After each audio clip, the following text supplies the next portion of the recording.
هم خير من خلق الإله ومن ضرى كانوا قواميس الهداية للورى كم كان في أنبائهم من عبرة للناس ما كانت حديثا يفترى من أوصل كتب السماء إلى البشر ما الشمس من نور النبوة ما القمر فقفوا على آثارهم وزنوا بها أعمالكم واستلهموا منها العبار هم أنبياء الله والقوم الكرام والتابعون. بسم الله الرحمن الرحيم. Ибрахим, алейхиссалям, сделал то, что никто не осмелился бы сделать, не имея такую же смелость, силу и веру. Он сломал вековых идолов и богов, которым поклонялся его народ наряду с Аллахом. И вот люди начали возвращаться радостные, чтобы увидеть благословения идолов и богов, сошедшие на еду, которую они им поднесли, чтобы увидеть, как боги приняли их жертвы. Они шли радостные и полные надежды в день своего празднования для того, чтобы столкнуться с этой страшной картиной. Их боги были уничтожены. От их богов остались лишь осколки и руины. Боги, которых они унаследовали от своих отцов и предков, лежали уничтоженные перед их глазами. قالوا من فعل هذا بآلهتنا. Послушайте эти слова. Это просто ужасные слова. Человек спрашивает, кто поступил так с моим Богом? Сама постановка вопроса вызывает ужас. Будь у них разум, они не задали бы такой вопрос. Кто разнес в щепки моего Бога? Кто сломал моего Бога? Кто сравнял моего Бога с землей? Как вообще это стало Богом тогда? Просто задумайтесь над этим вопросом. И кто его спрашивает? Люди, почтенные лица, мыслители, народная элита. И вот они задают такой вопрос. قالوا من فعل هذا بآلهتنا إنه من الظالمين. И гадая, кто мог такое сделать, одни предположили только один человек. Кто? Ибрахим, конечно. Только он осмеливался оскорблять наших богов и ругать их. قالوا سمعنا فتى يذكرهم. Желая принизить его, они сказали, был один, как его там звали? Ибрахим. Да, его звали Ибрахим. Они не знали, что он был лучшим из людей, ступавших по земле на тот момент. Эти глупцы не догадывались, что это был любимец Аллаха, о котором они так отзывались. قالوا سمعنا فتى يذكرهم يقال له إبراهيم. Приведите его. Выведите его к людям, чтобы они могли его увидеть. Мы должны провести суд над этим юношей по имени Ибрахим. Нам нужно выяснить, он ли разрушил наших идолов или нет. Если это он разрушил их, мы казним его прилюдно. Собрались люди, мужчины, женщины, огромная толпа, и все они варвары, все они погань, все они нечисть, потому что поклоняются идолам. Посмотрите на их разум, на их мышление, на их нравы. Ибрахима силой притащили и выставили перед этой толпой. Что они скажут? Как они будут выступать? Представьте себе эту картину. А в роли судей заседали некоторые представители знати, лицом к собравшимся. А Ибрахим аль-Халиль стоял перед ними, на фоне разбитых идолов. أأنت فعلت هذا بآلهتنا يا إبراهيم. Вы вообще осознаете, с кем говорите?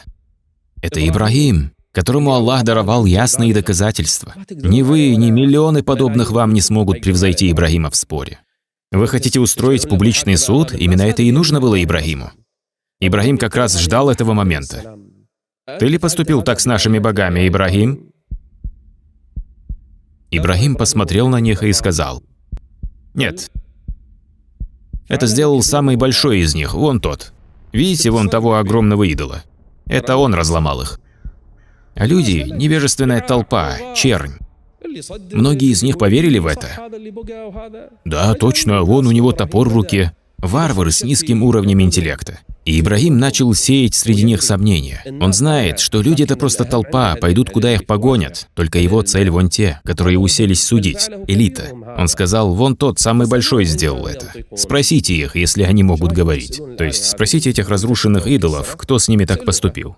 Спросите их, кто вас разрушил, кто разбил вас вдребезги. И они сами ответят вам, что это сделал вон тот самый большой идол. Смотрите на подход Ибрагима. Как будто он смеется над их разумом и мышлением. Люди начали обсуждать его ответ. Эти вожди и судьи, они принялись обсуждать его ответ и думать, чем им парировать.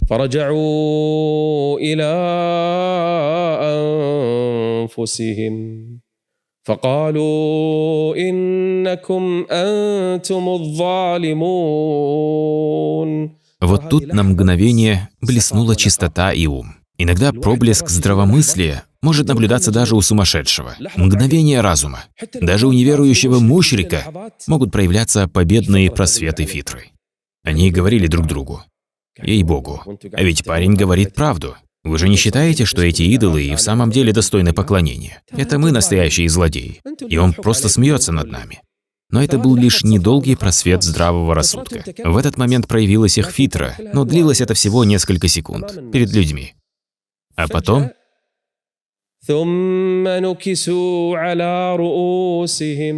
они вернулись к старому мышлению.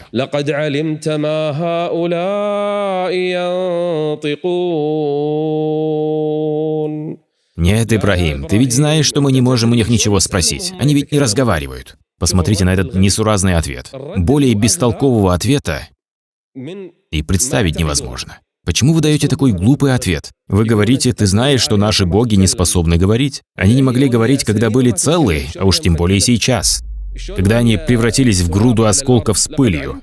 Ты ведь сам понимаешь это.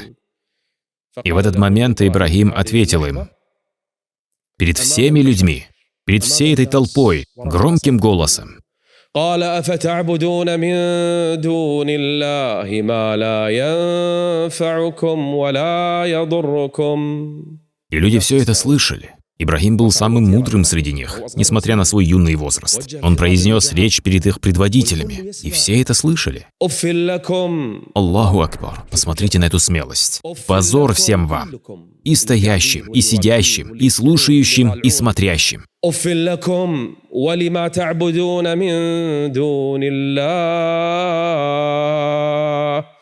أفلا تعقلون. Все впали в замешательство. Люди в шоке. И что им теперь ему сказать? Логика и здравый смысл на его стороне. А ведь он всего лишь один подросток. Люди начали осознавать. А ведь то, что он говорит, правда. Люди начали верить. Элита испугалась, что толпы пойдут за ним. Они привели его судить, а судит он их. Никто не смог дать ему вразумительного ответа. «Сжечь его!» Люди услышали, как кто-то из толпы крикнул: «Сжечь его! Сжечь его!» Голосов стало больше. «Сожгите его и помогите своим идолам, если вы собираетесь действовать». И вот его схватили. Известие об этом дошло до Нимрода. Он повелел им: «Приведите его ко мне». И его отправили к Нимроду.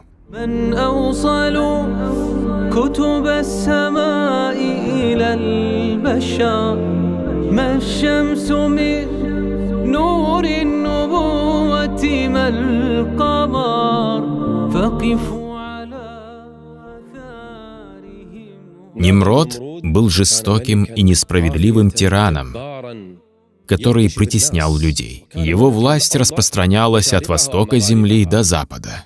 Он позвал Ибрагима, когда услышал о том, что он сделал, как он осмелился разрушить идолов. Люди требовали сжечь его. Он приказал привести его. «Я хочу завести спор с этим юношей и поставить его на место». Ибрагима отвезли из Ирака в Шам, где находился Нимрод. Его ввели во дворец Нимрода, который восседал в окружении своих министров, слуг и палачей на своем троне. Юношу представили перед Нимродом, этого молодого человека, пророка Аллаха, который распространял религию Всевышнего Аллаха. ألم تر إلى الذي حاج إبراهيم في ربه أن آتاه الله الملك. Аллах наделил его властью, и он решил завести спор с Ибрагимом о ком? О Господе. И с кем же хочет спорить Нимрод? С Ибрагимом. Порой, споря даже с простым человеком, вы не можете переспорить его. А что тогда говорить об Ибрагиме? Пророки Аллаха, ты хоть знаешь, кто такой Ибрагим? Если бы ты, Нимрод, знал, кто это, то не посмел бы с ним спорить. Когда Ибрагима ввели к Нимроду, царь спросил: «Ибрагим, кто твой Господь? Кто этот Бог, о котором ты говоришь, отвергая наших богов?» Ибрагим ответил: «Мой Господь — это тот, кто дарует жизнь и лишает ее». Он привел то качество Аллаха, которое никто бы не смог отрицать. Если у тебя есть хоть крупица разума, ты не сможешь этого отрицать. Мой Господь дарует жизнь и забирает ее. Нимрод какое-то время молчал, а потом повелел слугам, которые были вокруг него, привести к нему двух людей, которых приговорили к смертной казни. «Приведите их ко мне сейчас же, немедля». И к нему привели двух людей, приговоренных к смертной казни. Нимрод обратился к Ибрагиму: «Взгляни на них». А потом приказал: «Отпустите первого».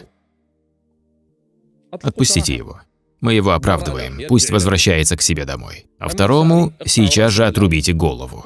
И его убили. Тогда Нимрод сказал Ибрагиму: «Видишь, я дарую жизнь и забираю ее». Этот царь в своей тирании дошел до безумства.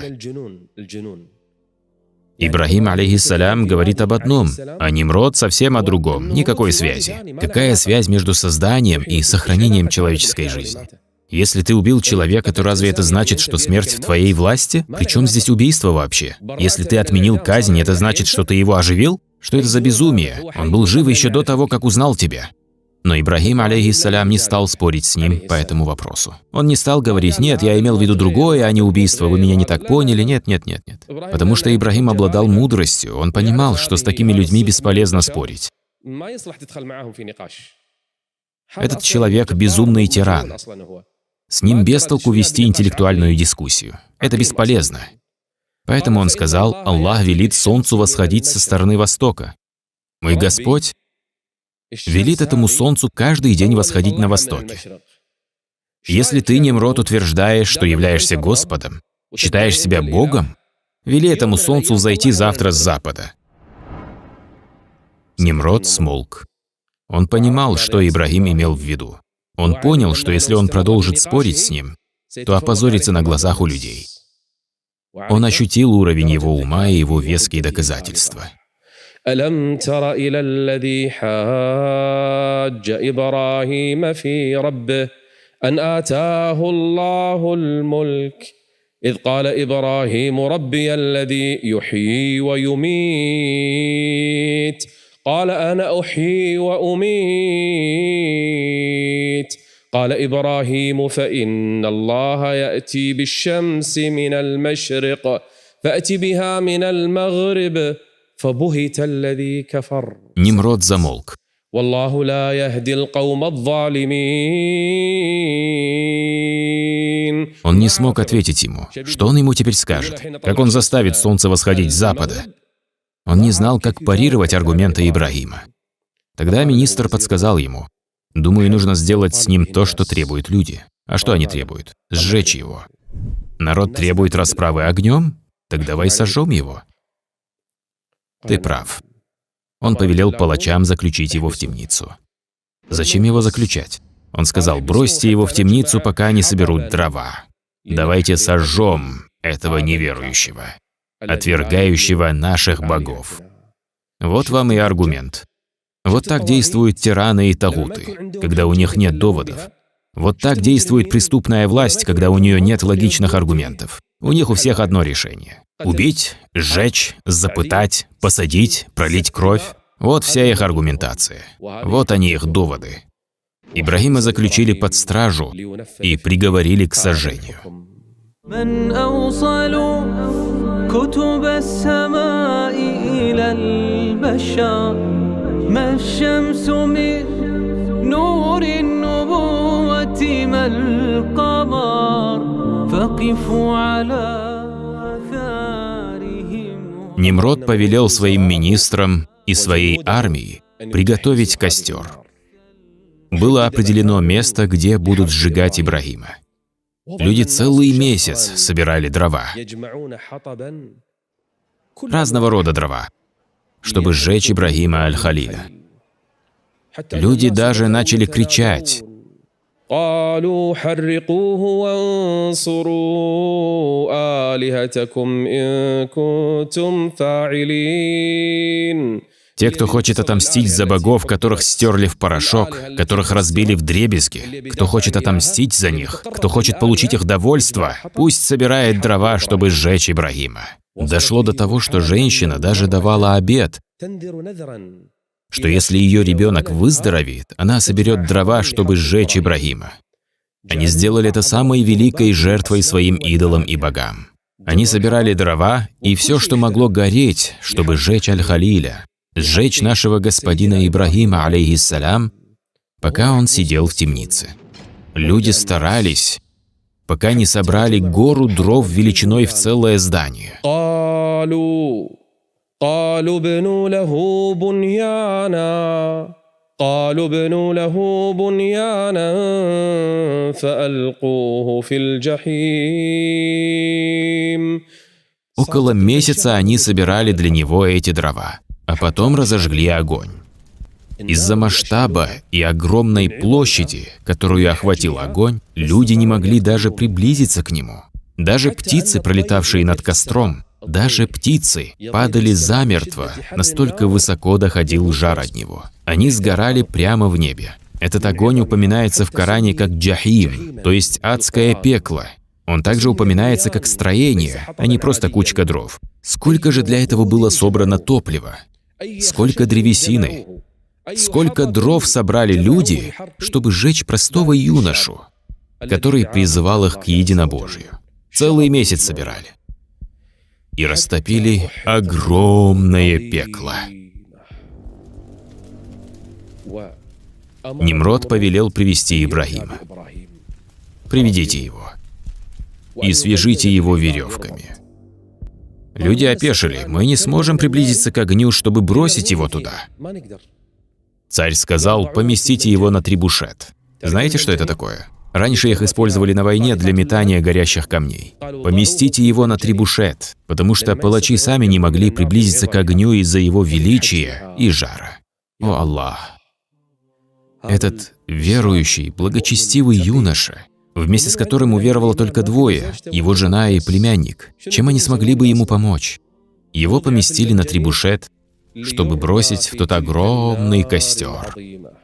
Небеса содрогнулись, затряслась земля, и вся вселенная всколыхнулась из-за того, что Ибрагима Халиля хотели сжечь. Даже сам Джибраил спустился к пророку Аллаха Ибрагиму и спросил его: «О Ибрагим, нужна ли тебе моя помощь? Представьте себе, пришел Нимрод, пришла вся знать, чтобы посмотреть. Пришла огромная толпа зевак, мужчины, женщины, старики, дети. Все пришли в ожидании того, как в этот день сожгут Ибрагима. Сегодня мы отомстим за наших богов». Ибрагим был связан веревками на трибушете. Джибраил приблизился и обратился к нему. Он спросил его: «Ибрагим, нужна ли тебе моя помощь? Только скажи, и я спасу тебя из этой ситуации». Всего одно слово. Если он скажет его Джибраилу, тот уничтожит всю землю со всеми ее обитателями. Всего лишь одно дуновение Джибраила отправит в этот огонь всех, кто его разжег. Один крик Джибраила и на всей земле не останется ничего живого. Если бы Ибрагим захотел, то попросил бы Джибраила об этом. Но что же произойдет? Попросит ли Ибрагим Джибраила спасти его? Или его бросят в огонь? И что же произойдет с Ибрагимом, если его бросят в этот огромный костер? А что, если он упадет в самый центр огня? Что же произойдет дальше? И как спасется пророк Аллаха? Следите вместе с нами за историей Ибрагима Халиля, алейхиссалям. هم خير من خلق الإله ومن ضرى كانوا قواميس الهداية للورى كم كان في أنبائهم من عبرة للناس ما كانت حديثا يفترى من أوصل كتب السماء إلى البشر ما الشمس من نور النبوة ما القمر فقفوا على آثارهم وزنوا بها أعمالكم واستلهموا منها العبار هم أنبياء الله والقوم الكرام والتابعون لهم هدوا سبل السلام صلوات رب العالمين عليهم وسلامه تعداد من صلى وصام